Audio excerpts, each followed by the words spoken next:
దేవుని స్తోత్రం. కూడి వచ్చిన విశ్వాసులందరికీ ప్రభు పక్షాన వందనాలు తెలియజేస్తున్నాను. దేవుని యొక్క ఉచితమైన కృపను బట్టి మరొక మారు మనందరము ఆయన సన్నిధిలో కూడి ఆయన స్తుతించడానికి, ఆయన నామాన్ని మహింపరచడానికి ఇచ్చిన శ్రేష్టమైన సమయాన్ని బట్టి వందనాలు.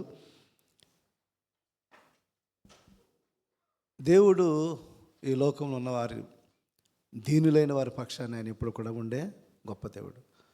God always likes people those are humble. ఎవరైతే తగ్గించుకుని ఉంటారో, ఎవరైతే దీనమైన మనసు కలిగి ఉంటారో, దేవుడు ఇప్పుడు కూడా వారిని ఎప్పుడు కూడా లక్ష్యం ఉంచుతూ ఉంటాడు. అయితే లోకంలో మనం చూస్తున్నప్పుడు, సమాజంగా చూస్తున్నప్పుడు, మనుషులు చూస్తున్నప్పుడు, మనుషులు ఎప్పుడు కూడా ఘనతను కోరుకుంటుంటారు, హెచ్చించుకునే మనస్తత్వాన్ని కోరుకుంటుంటారు. లేకపోతే ఈ లోకంలో గనులైన వారిని ఎక్కువ లక్ష్య పెడుతుంటారు, వాళ్ళ మీద ఎక్కువ ఫోకస్ ఉంటుంది. మనుషులు కూడా వారిని ఎక్కువగా పట్టించుకుంటుంటారు. కానీ దేవుడి చూసే విధానము మానవుని చూసిన విధానం చాలా డిఫరెంట్ ఉంటుంది. అందుకే భక్తులైన దావీదు గూర్చి ఆ రోజు దేవుడు పలికిన మాట, మనుషులు పై రూపాన్ని లక్ష్య పెడతారు. అంటే మనుషులు పైన రూపం వారికున్న వాళ్ళు చాలా ధనవంతులైన వారు, చాలా గలినైన వారు, లేదా తలాంతులు కలిగిన వారు, వారిని ఎక్కువగా హెచ్చిస్తుంటారు, వారిని ఎక్కువగా ఘనపరుస్తుంటారు, ప్రైజ్ చేస్తుంటారు. కానీ దేవుడు దీనులను లక్ష్య పెడతాడు. అంటే దీనమైన మనసు కలిగిన వారిని, తగ్గించుకునే మనసు కలిగిన వారిని మాత్రమే దేవుడు లక్ష్య పెడతాడని దేవుని వాక్యం స్పష్టంగా మనకి సెలవుస్తుంది. దేవుని వాక్యం చూసినప్పుడు యెషయా గ్రంథము 66:2 చూసినట్లయితే, యెషయా గ్రంథము 66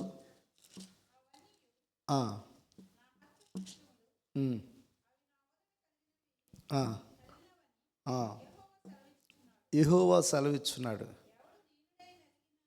ఎవడు దీనుడై నలిగిన హృదయము గలవాడై నా మాట విని వణుకుచుండునో వానినే నేను దృష్టించు. ఎవడు దీనుడై నలిగిన హృదయము గలవాడై నా మాట విని వణుకుచును. అంటే దేవుని భయాన్ని కలిగిన వారు కూడా, దేవుని భయాన్ని కలిగిన వారు అంటే అన్ని విషయాల్లో కూడా దేవుని మీద ఆధారపడుతున్నవారు. అంటే మనుషులు వారికున్న ఏ స్థితిని బట్టి అయినా కూడా వారు హెచ్చించుకోరు. మనుషులు వారు కలిగిన ఏ స్థితిని బట్టి అయినా వారిని హెచ్చించుకోరు. అన్ని విషయాల్లో కూడా దేవుని మీద ఆధారపడ్డారు.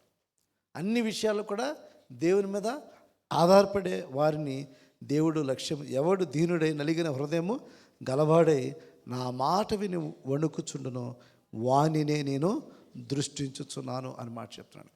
కాబట్టి ఎవరైతే ఆ దీనమైన మనస్సు కలిగి దేవుని మీద ఆధారపడుతూ అన్ని విషయాల్లో దేవునికి మాత్రమే ఘనతనిచ్చేవారు, అన్ని విషయాల్లో దేవుని మాత్రమే ఘనతనిచ్చేవారు. జీవితంలో హెచ్చించవలసిన వ్యక్తి ఎవరు ఉన్నారంటే దేవుడు మాత్రమే. హెచ్చించవలసిన వ్యక్తి ఎవరైనా ఉన్నారంటే దేవుడు మాత్రమే.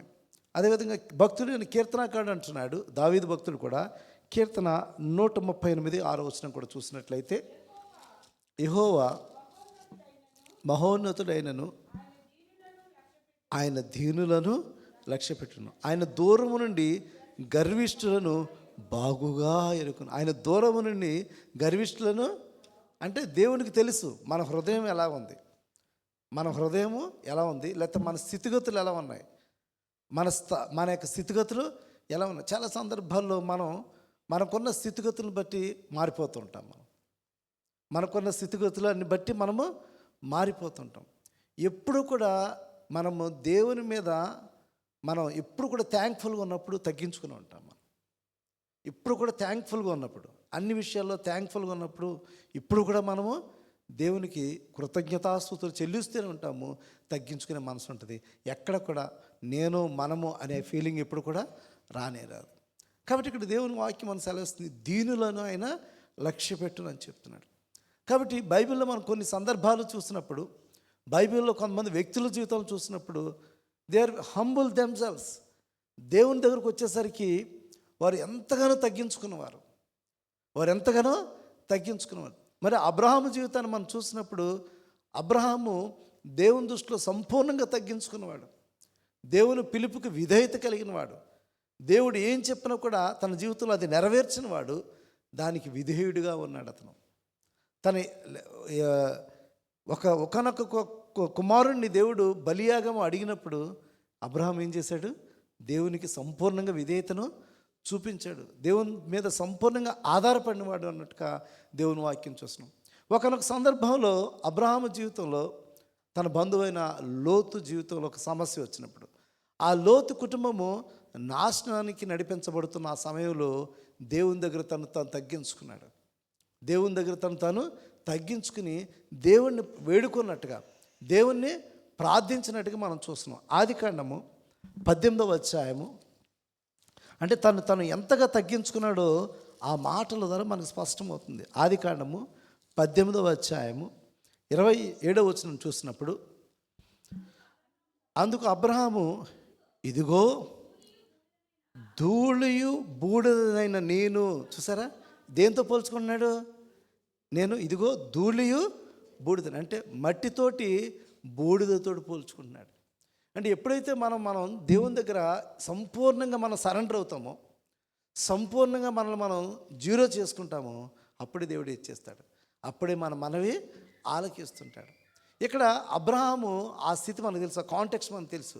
ఈజ్ బార్గనింగ్, లోతు పక్షాన బార్గనింగ్ చేస్తున్నాడు. ఎందుకంటే ఆ యొక్క సొదొమ గొమొరాని నాశనం చేయాలని దేవుడు నిర్ణయించుకున్నాడు. ఆ నిర్ణయించుకున్న సమయంలో అబ్రహాము దేవుడిని బ్రతిమాల్చున్నాడు.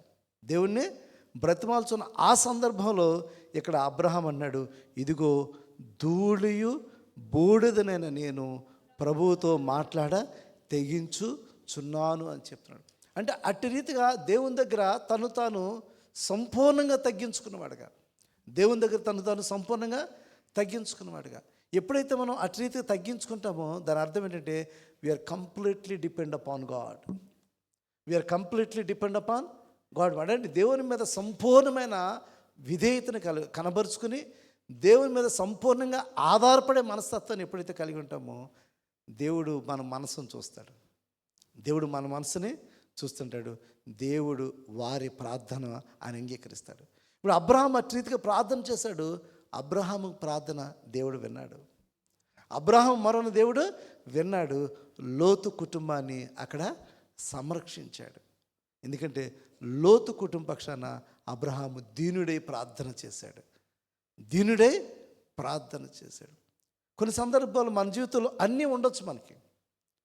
ఇందాక బ్రదర్ వినయ్ గారు చెప్పిన రీతిగా పరిస్థితులు అన్నీ కూడా ఎంత జటిలమైపోయినాయి, సిచ్యువేషన్స్ ఎంత క్రిటికల్ అయిపోయినాయి. అక్కడ ఆ పరిస్థితిలో ఏ ఒక్కరు కూడా సహాయం లేని పరిస్థితికి వెళ్ళిపోయాం. అక్కడికి ఏ ఒక్కరు కూడా సహాయం చేయలేని పరిస్థితిలోనికి మనం వెళ్ళిపోయాం. అటువంటి పరిస్థితిలో ఒక్క దేవుడు మాత్రమే. ఆయన చెప్పారు నాకు, నేను మోకరించి ప్రార్థన చేసినప్పుడు ఒకటే నాకు గుర్తొచ్చింది, ఎర్ర సముద్రాన్ని 2 పాయలుగా చేసిన దేవుడు ఈ పరిస్థితుల్లో మాకు మార్గాన్ని ఆయన చూపించగలడు. ఈ సమయంలో కూడా దేవుడు మాకు సహాయాన్ని అందించగలడని చెప్పి ఆయన సంపూర్ణ విశ్వాసంతో మోకరించి ప్రార్థన చేసినప్పుడు దేవుడు ఒక అద్భుతమైన కార్యం చేశాడు. ఆ రాత్రి దినాన్ని అనుకున్నారు రెస్క్యూ ఆపరేషన్ జరిగించాలి, ఏదో విధంగా వారిని అక్కడి నుంచి షిఫ్ట్ చేయాలనుకున్నారు. కానీ ఆ దినము దేవుని యొక్క చిత్తము కాలేదు. ఆ ఉదయకాలాన్ని దేవుడు అద్భుత రీతిగా సహాయాన్ని అందించున్నాడు. అక్కడికి ఎవ్వరు కూడా గవర్నమెంట్ అఫీషియల్స్ రాలేదు. ఏ ఒక్కరు కూడా సహాయాన్ని, వారి నీటిని కాదు కదా, ఆహారాన్ని కూడా దేనిని కూడా అందించలేదు. కానీ దేవుడు తన బిడ్డలను ఆయన విడిచిపెట్టలేదు. కాబట్టి దేవుడు ఖచ్చితంగా దీనులైన వారి మొరను దేవుడు ఆలకించే దేవుడు, వారిని చూస్తున్న దేవుడు, ఆయన దూరం నుంచి గర్విష్ఠులను చూస్తున్నాడు అని చెప్పి వాక్యం మన సెలవిచ్చిన రీతిగా ఇప్పుడు అబ్రహాం చేసిన ప్రార్థన దేవుడు అంగీకరించాడు. మరొక సందర్భం చూసినప్పుడు దేవుడు మోషే స్థితిని కూడా గమనించాడు. ఒకప్పుడు మోషే అతడు తను ఉన్న స్థితిని బట్టి తన ప్రజలను రక్షించడానికి ప్రయత్నం చేశాడు. తను ఉన్న స్థితిని బట్టి తను హైలీ క్వాలిఫైడ్. ఆ మోషే ఎటువంటి స్థితిలో ఉన్నాడంటే ఒక యువరాజుగా ఉన్నాడు. ఆ దేశానికి రాజుగా అయ్యే ఆ క్వాలిఫికేషన్స్ అన్నీ కూడా మోషేకి వచ్చేసినాయి. ఎందుకంటే ఆబ్వియస్లీ అతనే నెక్స్ట్ కింగ్ అవ్వబోతున్నాడు. అటువంటి పరిస్థితుల్లో ఉన్న ఆ సమయంలో చక్కగా చదువుకున్నాడు. తనకి ఆ యొక్క పవర్ ఉన్నది, తనకి అన్నీ ఉన్నాయి. కానీ ఆ సమయంలో అతడు తన ప్రజలకు ఏమీ చేయలేని పరిస్థితికి అతను వెళ్ళిపోయాడు. ఆ సమయంలో తన ప్రజలకు ఏదైనా చేయాలని అతను ఆలోచన చేస్తున్న సమయంలో కూడా దేవుడు దానికి అనుమతిని ఇవ్వలేదు. ఇంకొక 40 సంవత్సరాలు దేవుడు అతన్ని ట్రైనింగ్ ఇచ్చాడు. 40 సంవత్సరాలు దేవుడు తర్ఫీదు చేశాడు. ఎలాగైపోయాడంటే సాత్వికుడు అయిపోయాడు. ఎలా అయిపోయాడు? సాత్వికుడు అయిపోయాడు. బాగా తను బాగా తగ్గించుకున్నాడు. ఒక విధంగా చెప్పాలంటే హీ ఎంప్టీడ్ హిమ్సెల్ఫ్, తను రిక్తుడిగా చేసేసుకున్నాడు. అటువంటి పరిస్థితులు ఉన్నప్పుడు మరలా దేవుడు మోషేని పిలుచుకున్నాడు. ఎప్పుడైతే మోషేని దేవుడు పిలుచుకున్నాడో ఇప్పుడు మోషే దేవుని దగ్గర ఎలా అయిపోయాడంటే తను కంప్లీట్గా సరెండర్ అయిపోయి, అయ్యో నాకు అంత సామర్థ్యం నాకు లేదని చెప్తున్నాడు. దేవుడు ఎప్పుడైతే మోషేని పిలుచుకొని నువ్వు వెళ్ళి నా ప్రజలైన వారిని విడిపించు, అక్కడ మరి ఫరోతో మాట్లాడు అని చెప్పినప్పుడు మోషే తను ఎంతగా తగ్గించుకున్నాడో ఆ మోషే మాటలు మనం చూసినట్లయితే నిర్గమాకాండము 3వ అధ్యాయము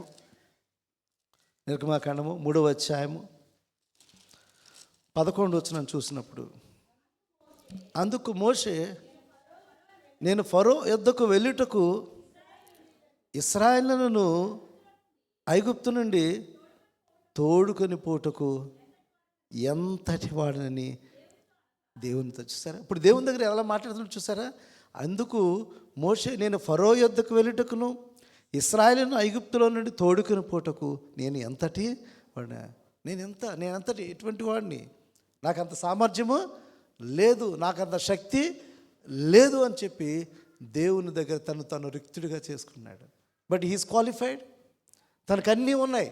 కానీ ఈ సమయంలో దేవుని పిలుపు వచ్చినప్పుడు తను తగ్గించుకున్నాడు. నేను ఎంతటి వాడను అని చెప్తున్నాడు. కొన్ని సందర్భాల్లో మనం అనుకుంటాము వితౌట్ క్వాలిఫికేషన్స్ ఆల్సో, మనం చాలా సందర్భాల్లో నేను చాలా గొప్ప అని మనం అనుకుంటాము. అటు రీతిగా ఇప్పుడు కూడా మనం అనుకోకూడదు. దేవుని దగ్గర ఎప్పుడైతే మనం తగ్గించుకున్నామో దేవుడే మనల్ని హెచ్చిస్తుంటాడు. నెహెమ్యా దేవుని దగ్గర తగ్గించుకున్నాడు. తనకైతే భారం ఉంది, తన ప్రజల పక్షాన ప్రార్థన చేశాడు. అతను చేసింది ఏంటి? ప్రార్థన మాత్రమే. నెహెమ్యా చేసింది ప్రార్థన మాత్రమే. కానీ దేవుడు ఏం చేశాడంటే హెచ్చించాడు నెహెమ్యాను. యాజకుడు కాదు నెహెమ్యా, నాయకుడు కాదు, గనుడు కాదు, కానీ ఒక సామాన్యమైన ఒక వ్యక్తిని దేవుడు ఒక నాయకుడిగా దేవుడు నడిపించిన స్థితిని, స్థాయిని మనము చూస్తున్నాం. కానీ ఎవరైతే తగ్గించుకుని ఉంటారో వారిని దేవుడు హెచ్చిస్తాడు. ఇప్పుడు మోషే సంపూర్ణంగా దీనుడిగా ఉన్నాడు. ఇప్పుడు దేవుని దగ్గర ఈ దీనుడిగా ఉన్న మోషేని దేవుడు ఎంచుకుని ఆయన ద్వారా గొప్ప కార్యాలు, అద్భుతమైన కార్యాలు దేవుడు మోషే ద్వారా జరిపించినట్టుగా దేవుని వాక్యం మనం చూస్తున్నాం. అదేవిధంగా దావీదు కూడా దీనుడిగా దేవుని దృష్టిలో ఉన్నాడు. దావీదు స్థితి దావీదుకి తెలుసు. గొర్రెల కాపరుకున్న దావీదుని తీసుకెళ్ళి రాజుగా దేవుడు అభిషేకించాడు, రాజుగా దేవుడు హెచ్చించాడు. అటువంటి రాజుగా అటువంటి స్థాయికి, స్థితికి హెచ్చించిన దావీదు ఎప్పుడు కూడా దేవుడు మర్చిపోలే. ఇప్పుడు దేవుని దగ్గర హంబుల్గా ఉన్నాడు అనమాట. తనకి ఏ స్థాయినిచ్చినా, ఐశ్వర్యం ఇచ్చినా, ఘనత ఇచ్చినా ఏదైనా నీ ద్వారా నాకు వచ్చిందని చెప్తున్నాడు. అది నీ ద్వారానే నాకు వచ్చిందని చెప్పి దేవుని దగ్గర తగ్గించుకున్న స్థితిని మనము దావీదు యొక్క జీవితాన్ని మనం చూసినప్పుడు మొదటి దినవృత్తాంతాల గ్రంథము 29వ అధ్యాయము 12 నుంచి చూసినట్లయితే, మొదటి దినవృత్తాంతాల గ్రంథము, ఐశ్వర్యమును గొప్పతనమును చూసారా నీ వలన కలుగును, నీవు సమస్తమును ఏలువాడవు, బలమును పరాక్రమము నీ దానములు హెచ్చించువాడువు, అందరికీ బలం ఇచ్చేవాడు నీవే. ఐశ్వర్యమును గొప్పతనము నీ వలన కలుగును అంటే తను బాగా తెలుసు. ఈరోజు నేను ఈ స్థాయిలో ఉన్నానంటే అది నీ ద్వారానే వచ్చింది. నాకు ఈరోజు ఈ స్థాయిలో ఉన్నానంటే అది నీ ద్వారానే వచ్చింది. ఐశ్వర్యము ఘనతయు నీ వలన కలుగును, గొప్పతనము నీవు సమస్తమును. He is the ruler of everything. Is the ruler of everything అంటే దాని అర్థం ఏంటి తెలుసా? Is the controller of everything. Is the ruler of everything అంటే is the control of everything. అంటే ఈ లోకంలో సమస్తాన్ని ఆయన కంట్రోల్లో ఉంటుందన్నమాట. ఈరోజు న్యాచురల్ కెలామిటీస్ అయినా సరే, లేకపోతే కింగ్స్ మీద అయినా సరే, ఎవరి మీద అయినా సరే, దేని మీద అయినా సరే అధికారం ఎవరికి ఉన్నదంటే దేవుడికి మాత్రమే. కాబట్టి ఇక్కడ భక్తుడైన దావీదు అంటున్నాడు, నువ్వు సమస్తమును ఏలువాడివి, బలమును పరాక్రమమును నీ దానములు హెచ్చించువాడును, అందరికీ బలమిచ్చువాడు నీవే. మా దేవా, మేము నీ కృతజ్ఞతాస్తుతులు చెల్లించుచున్నాము. ప్రభావం గల నీ నామమును కొనియాడుచున్నాము. ఈ ప్రకారము మనఃపూర్వకంగా ఇచ్చు సామర్థ్యము మాకుండుట నేను ఎంత మాత్రం వాడను, నా జనులెంత మాత్రం వారు, సమస్తమును నీ వలనే కలిగిన కదా, నీ స్వసంపాద్యములు కొంత మేము నీకు ఇచ్చుచున్నాము. నీవిచ్చిన దాంట్లోనే మేము కొంత ఇస్తున్నాం. చాలా సందర్భాల్లో giving, when it's come to giving to God, చేతులు రావు. When it's giving to God, చేతులు రావు. సమస్తాన్ని ఆయన ఇచ్చాడు, సమస్తాన్ని ఆయన ఇచ్చాడు. ఆయన ఇచ్చిన దాంట్లోంచి కూడా దేవుని దగ్గర రావడానికి చేతులు రావు, దేవుని దగ్గర ఇవ్వడానికి చేతులు రావు. గమనించండి, ఇప్పుడు కూడా దేవునికి ఇచ్చేది డిఫరెంట్, మనుషులకి చేసే సహాయం అది డిఫరెంట్. అది ఎప్పుడు గమనించండి. చాలా సందర్భాలు అనుకుంటున్నారు మనుషులకి ఇచ్చే దాన ధర్మాలని దేవునికి ఇచ్చేదాన్ని ఒకే పారామీటర్ మీద చూస్తున్నారేమో. అది ఎప్పుడు కాదు. దేవునికి ఇచ్చింది, నీకు ఇచ్చిన దాంట్లో ద బెస్ట్ ఇచ్చి దేవుడిని నువ్వు కనపరచాలి. నీకు ఇచ్చిన దాంట్లో దేవుడు నీకు సమస్తాన్ని ఇచ్చింది ఆయనే. ఈరోజు ఈ స్థితిని, ఈ స్థాయిని అనుభవిస్తున్నవాడు ఆయన ద్వారానే అనుభవిస్తున్నావు. కాబట్టి నువ్వు దేవుని ఎప్పుడు కూడా నువ్వు ఆయన కనపరచాలంటే ద బెస్ట్ ఇచ్చి ఆయన నువ్వు హెచ్చించాలి, ఆయన కనపరచాలి. అంతేకాని మెప్పు కొరకు ఏది కూడా నువ్వు చేయవలసిన అవసరత లేదు. సమస్తాన్ని నీవు ఇచ్చావు, సమస్తాన్ని నీవు ఇచ్చావు. దాంట్లోంచి నీకు ఇచ్చి నిన్ను ఆ సామర్థ్యం కూడా ఇచ్చింది ఆయనే కదా, ఆ సామర్థ్యాన్ని ఇచ్చింది కూడా ఆయనే. కాబట్టి దేవుడికి ఎప్పుడు కూడా మనఃపూర్వకంగా ఇవ్వాలి. ఈ ప్రకారము మనఃపూర్వకంగా ఇచ్చు సామర్థ్యము మాకుండుట నేను ఎంత మాత్రం వాడను అని చెప్తున్నాడు. కాబట్టి ఇక్కడ దావీదు తను చాలా తగ్గింపు జీవితాన్ని కలిగి, దేవుడు తనకిచ్చిన స్థాయిని బట్టి, స్థితిని బట్టి, తనకిచ్చిన సామర్థ్యాన్ని బట్టి కూడా దేవుని స్తుతిస్తూ కృతజ్ఞతాస్తుతులు చెల్లిస్తూ తను తగ్గించుకున్నవాడుగా మనం చూస్తున్నాం. కాబట్టి దావీదులో దేవుడు అంత తగ్గింపు, దీనత్వాన్ని దేవుడు అతను చూసినట్టుగా మనం చూస్తున్నాం. అందుకే దావీదుని దేవుడు హెచ్చించాడు. మరొక రాజు జీవితం చూసినప్పుడు అతను కూడా దేవుని దగ్గర తగ్గించుకున్నప్పుడు దేవుని కోపం అతని మీద రాలేదు. దేవుని దగ్గర తగ్గించుకున్నాడు. దేవుని దగ్గర మనం ఎప్పుడైతే తగ్గించుకుంటామో దేవుని కోపం మన మీదకి రాదు. దేవుని దగ్గర మనం హెచ్చించుకున్నామా ఆయన కోపం మన మీదకి వస్తుంది. ఏ స్థితిలో, ఏ స్థాయిలో కూడా ఎప్పుడు కూడా హెచ్చించుకోకూడదు, ఎప్పుడు కూడా మనం ఘనపరచుకోకూడదు. ఇక్కడ హిజ్కియా అట్రీతిగా తగ్గించుకున్నాడు, అట్రీతిగా తను దీనుడిగా ఉన్నాడు. దేవుడు అతన్ని హెచ్చించినట్టుగా మనం చూస్తున్నాము.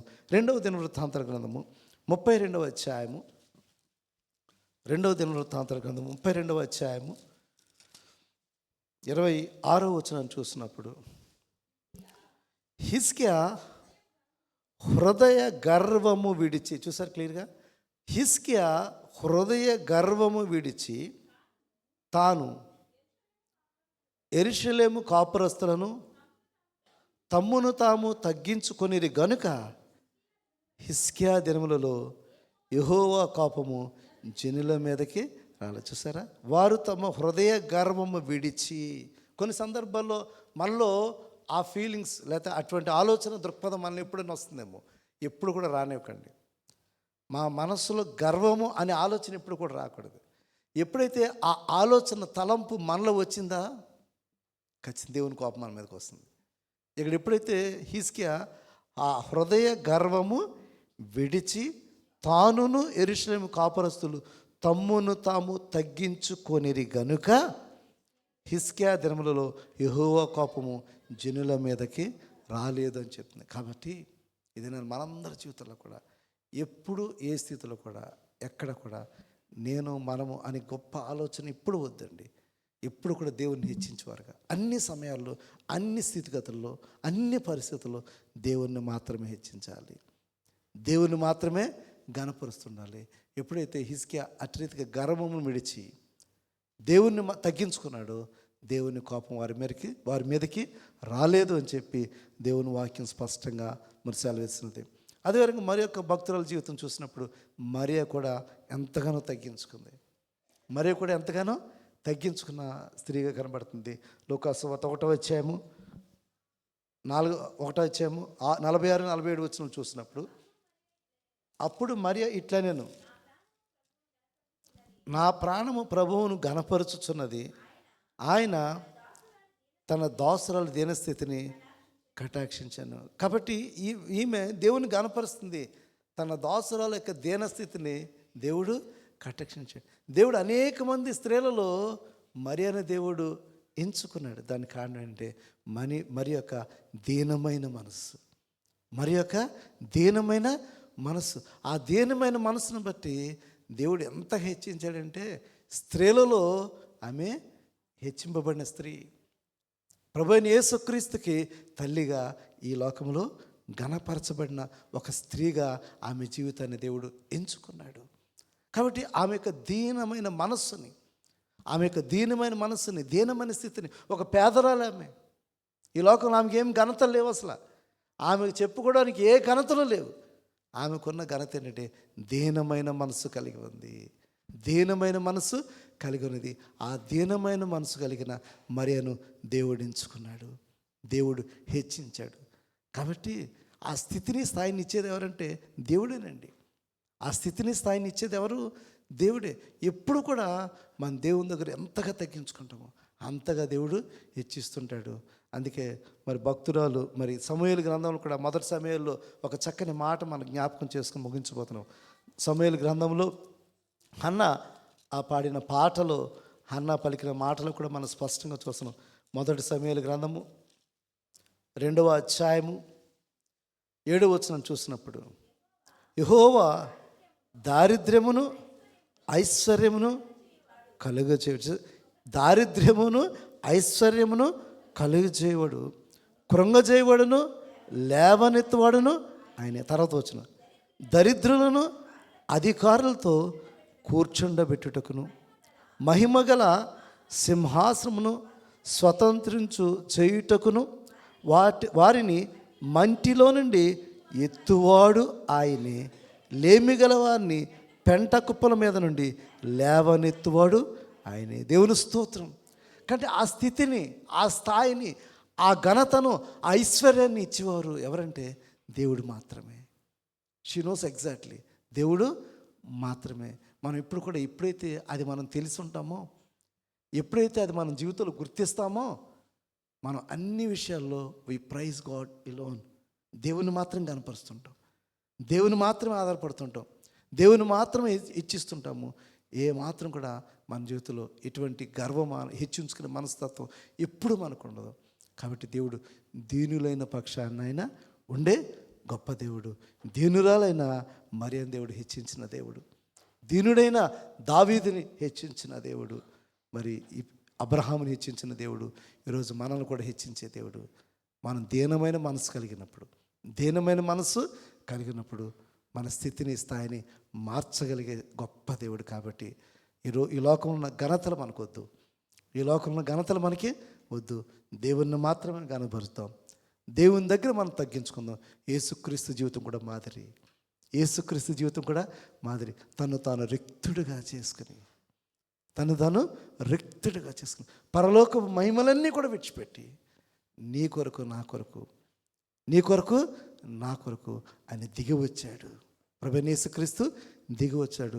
దానిలో గొప్ప తగ్గింపు మనకు కనబడుతుంది, దానిలో గొప్ప దీనత్వం మనకి కనబడుతుంది. కాబట్టి యేసయ్య జీవితాన్ని మనం ముందు పెట్టుకున్నప్పుడు దేనిని బట్టి అని కూడా మనం హెచ్చించుకునే ఆలోచన మన జీవితంలో ఎప్పుడూ రాదు. కాబట్టి మరొకసారి ఇక్కడ కూడి మనందరం కూడా దీనులను లక్ష్య పెట్టే గొప్ప దేవుడు. కాబట్టి ఆ దీనమైన మనసు కలిగి మనం ముందుకు వెళ్దాం. దేవుడు మన జీవితాన్ని ఆస్వాదిస్తాడు. దేవుడి మాటలు దీవించును గాక. ఆమేన్.